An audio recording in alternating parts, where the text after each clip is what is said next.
Admiral Isoro Hideshi was completely naked, as were the other 5, 3 men, 2 women, sharing the shuttle pod's small passenger compartment for the passage across open space to Tenno Kyuden. The 6 of them were strapped into 6 of the 12 couches, filling the pod's claustrophobic cabin. Acceleration provided their only sensation of weight. His nudity bothered him scarcely at all. It was a small loss of men, the word could mean either face or mask, that was more than compensated for by the rich symbolism of the act. By shedding their clothing, Hideshi and his fellow passengers were acting out a kind of play, symbolically leaving material possessions behind as they took passage to the very gates of heaven.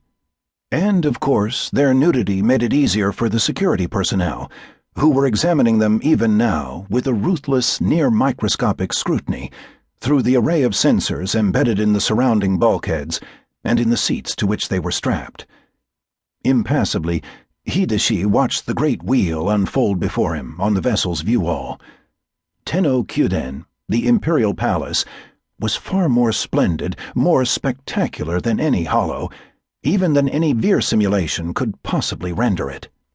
In some ways, the palace reminded him of one of those immense, glittering, crystal-heavy chandeliers that some Western cultures affected in ballrooms or fancy dining halls.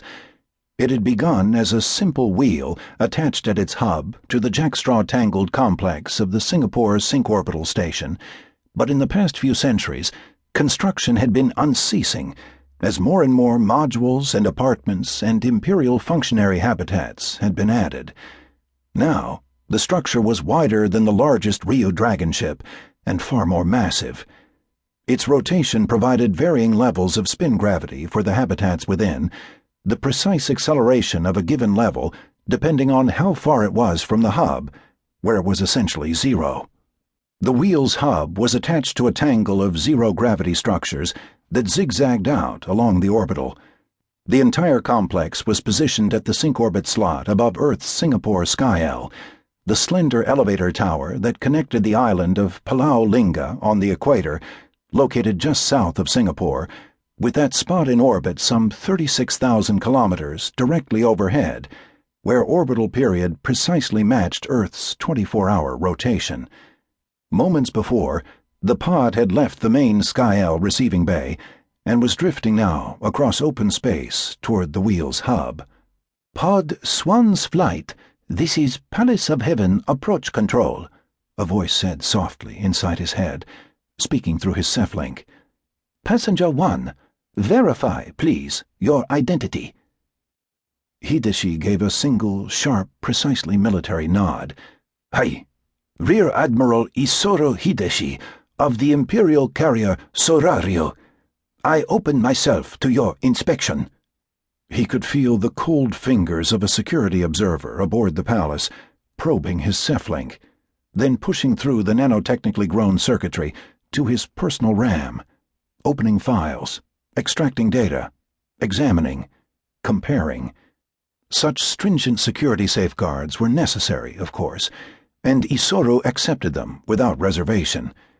His career, no, his entire life, had been dedicated to the Empire and to the ideal of the God Emperor, and the Emperor's safety was of paramount importance.